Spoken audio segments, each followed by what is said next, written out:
Hello friends, आज हम पढ़ने वाले हैं भारतीय राज्य व्यवस्था इंडियन पॉलिटी, जिसके अंतर्गत हम देखेंगे।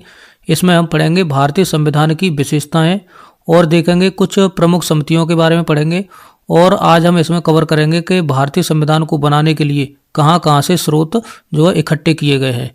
तो देखेंगे, सबसे पहले आपको देखना है कि भारतीय संविधान विश्व में सबसे लंबा लिखित संविधान है। तो ये हमको ध्यान रखना है कि हमारा जो भारत का संविधान है वो सबसे बड़ा भारत में जो लिखित संविधान है, सबसे बड़ा लिखित संविधान भारत का है। ये पॉइंट आपको ध्यान रखना है। आगे देखेंगे, विश्व का प्रथम लिखित संविधान संयुक्त राज्य अमेरिका ने वर्ष 1789 ईस्वी में अपनाया था। तो ये पॉइंट भी आपको ध्यान रखना है कि वर्ल्ड में जो प्रथम लिखित संविधान था वो संयुक्त राज्य अमेरिका यानी यूएसए ने वर्ष 1789 में बनाया था। ठीक है। और देखेंगे, भारत के जो मूल संविधान में आप देखेंगे तो पहले 22 भाग थे और 395 अनुच्छेद थे और 8 अनुसूचियां थी। लेकिन अगर वर्तमान में आप देखेंगे तो 25 भाग हो गए हैं और 470 प्लस कुछ आर्टिकल हो गए हैं और 12 अनुसूचियां हो गई हैं। तो अब ये वर्तमान की आपको ध्यान रखनी है।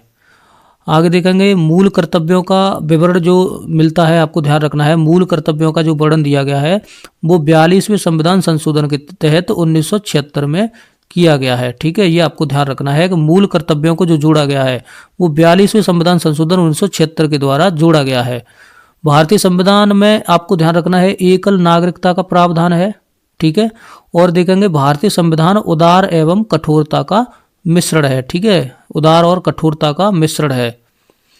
और देखेंगे, भारतीय संविधान को वकीलों का स्वर्ग कहा गया है। ये पॉइंट भी आपको ध्यान रखना है कि भारतीय संविधान को वकीलों का स्वर्ग कहा गया है, क्योंकि संविधान सभा में वकीलों की संख्या बहुत अधिक थी, सबसे ज्यादा एडवोकेट थे। आगे देखेंगे, संविधान के द्वारा भारत को राज्यों का संघ बताया गया है। ठीक है, राज्यों का संघ है। भारतीय संविधान के द्वारा भारत को राज्यों का संघ बताया गया है। ये पॉइंट भी आपको ध्यान रखना है।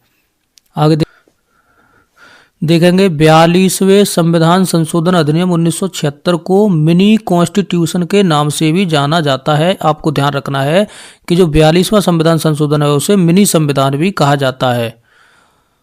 देखेंगे, भारतीय संविधान को संविधान सभा द्वारा अपनाया गया था। ये पॉइंट आपको ध्यान रखना है कि भारतीय संविधान को संविधान सभा के द्वारा अपनाया गया था। भारत का संविधान न तो लचीला है और न ही कठोर है, बल्कि दोनों का मिला जुला मिश्रण है। तो ये पॉइंट आपको ध्यान रखना है।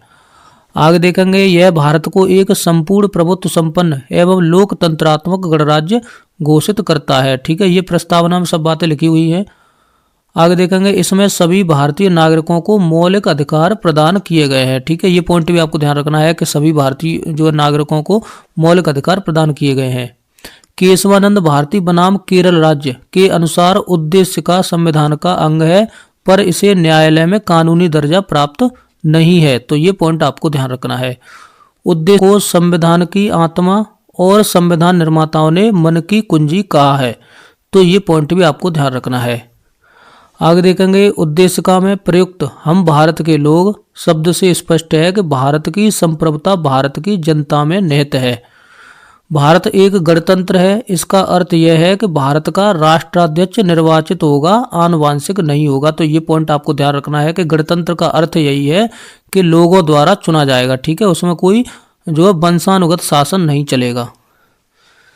देखेंगे, 42वें संविधान संशोधन 1976 द्वारा उद्देशिका में समाजवादी और पंथ निरपेक्ष शब्द जोड़े गए थे तथा राष्ट्र की एकता को राष्ट्र की एकता और अखंडता में जो है इससे प्रतिस्थापित किया गया था। तो ये पॉइंट भी आपको ध्यान रखना है।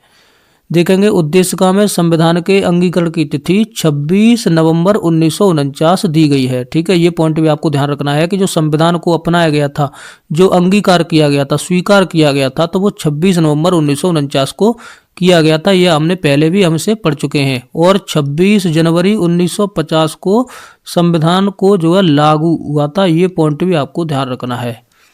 अब देखेंगे, देखो ये भी हमने पढ़ा था कि 26 नवंबर को विधि दिवस के रूप में मनाते हैं।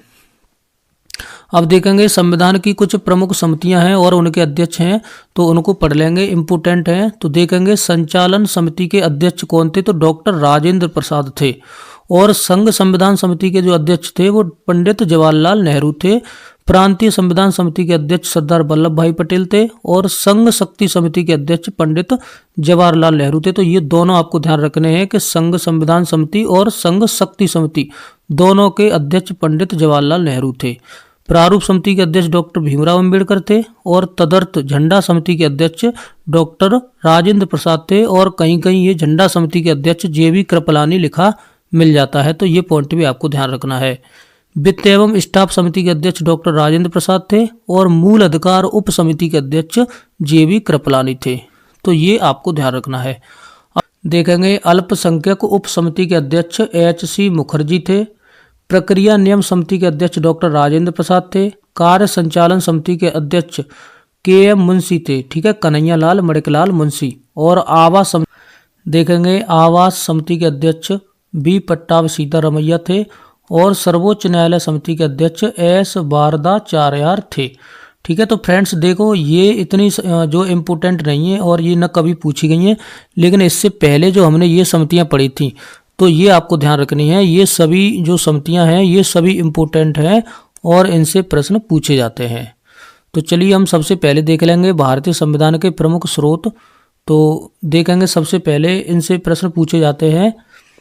तो देखेंगे सबसे पहले भारत शासन अधिनियम 1935। तो इससे जो है आप देखेंगे कि जो संविधान के जो स्रोत लिए गए हैं इसमें किस किस का वर्णन है।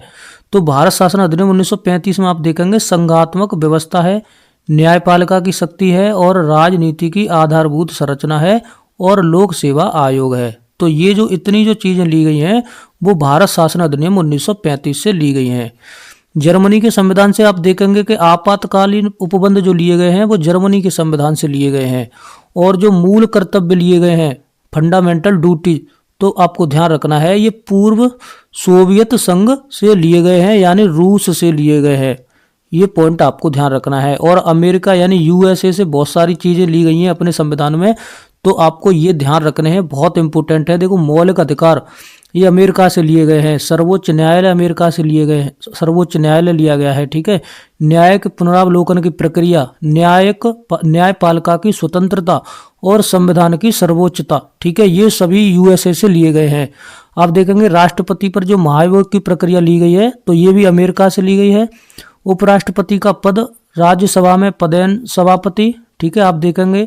और राष्ट्रपति में संघ की कार्यपालिका शक्ति और राष्ट्रपति का संघ के रक्षा बलों का सर्वोच्च समादेश।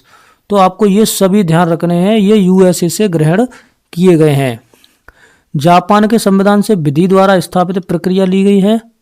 देखेंगे कनाडा के संविधान से, तो ये प्रश्न देखो पूछा गया है, जो अवशिष्ट शक्तियां ली गई हैं केंद्र के पास वो जो कनाडा के संविधान से ली गई है। और सरकार की संघीय व्यवस्था भी कनाडा के संविधान से ली गई है। और देख लेंगे संघ तथा राज्य के बीच शक्तियों का जो वितरण लिया गया है तो वो भी कनाडा के संविधान से ग्रहण किया गया है। देखेंगे ये प्रश्न पूछे गए हैं, देखो 7वीं अनुसूची की समवर्ती सूची, तो ये ऑस्ट्रेलिया से ली गई है। प्रस्तावना की भाषा ये ऑस्ट्रेलिया के संविधान से ली गई है। और केंद्र राज्य संबंध जो लिया गया है वो ऑस्ट्रेलिया के संविधान से लिया गया है। राज्य के नीति निर्देशक तत्व सिद्धांत ये बहुत इंपोर्टेंट हैं, कई बार प्रश्न आया है इस पर, तो आपको ध्यान रखना है, आयरलैंड के संविधान से ग्रहण किया गया है। और राष्ट्रपति के निर्वाचक मंडल, ठीक है। और आगे देखेंगे निर्वाचन की पद्धति।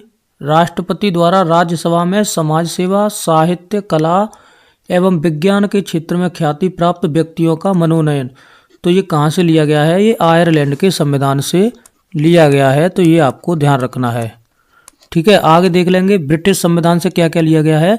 तो सबसे पहले देखो इसमें प्रश्न पूछे जाते हैं कि जो संसदीय प्रणाली ली गई है ब्रिटिश संविधान से ली गई है। एकल नागरिकता ब्रिटिश संविधान से ली गई है।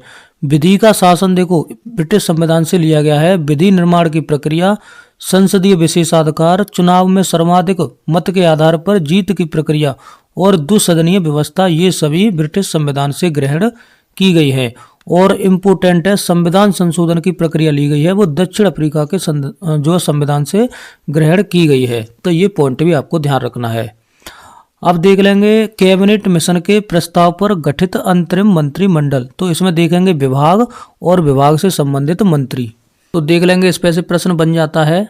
तो देखेंगे जो विभागता कार्यकारी परिषद के उपाध्यक्ष या विदेशी मामले तथा राष्ट्रमंडल, तो इसके मंत्री कौन थे? तो ये जवाहरलाल नेहरू थे। ये प्रश्न कई बार आया है कि गृह या सूचना या प्रसारण मंत्री कौन थे?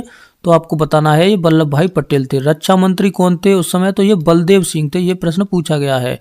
उद्योग तथा आपूर्ति मंत्री कौन थे? तो जॉन मथाई थे। शिक्षा मंत्री कौन थे? तो ये श्री राजगोपालाचारी थे, चक्रवर्ती राजगोपालाचारी। कार्य, खान एवं बंदरगाह मंत्री कौन थे? तो ये CH भामा थे। खाद्य एवं कृषि मंत्री राजेंद्र प्रसाद थे और श्रम मंत्री जगजीवन राम थे। इम्पोर्टेंट प्रश्न है, ये आपको ध्यान रखना है। अब देखेंगे स्वतंत्र भारत का पहला मंत्रिमंडल 1947। तो इसमें हम देखेंगे कुछ विभागों के नाम है और मंत्रियों के नाम है। तो जैसे इन पे से प्रश्न बन जाते हैं, तो आपको ध्यान रखना है कि पहले प्रधानमंत्री कौन थे? तो ये जवाहरलाल नेहरू थे। ठीक है, जवाहरलाल नेहरू थे।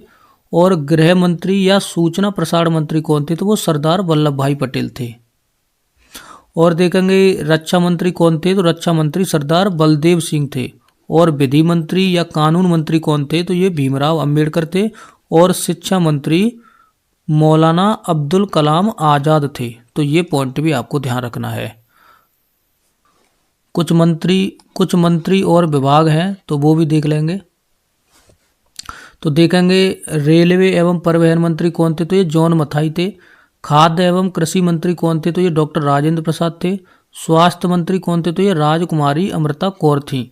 श्रम मंत्री बाबू जगजीवन राम थे, प्रश्न पूछा गया है। संचार मंत्री रफ़ी अहमद किदवई थे। और वित्त मंत्री RK षणमुखम चेट्टी थे। ठीक है, RK षणमुखम शेट्टी भी लिखा होता है, कहीं चेट्टी भी लिखा होता है। कार्य, खान एवं ऊर्जा मंत्री ये BN गौडगिल थे। और वाणिज्य मंत्री CH भाभा थे। और उद्योग एवं आपूर्ति मंत्री डॉक्टर श्यामा प्रसाद मुखर्जी थे। ठीक है, तो चलिए फ्रेंड्स, आज की क्लास इतनी ही रखते हैं। और आप अपनी जो क्लास हो चुकी है आप उनका अच्छे से रिवीजन करते रहिए। ठीक है, तो चलिए, वीडियो देखने के लिए धन्यवाद। जय हिंद, जय भारत।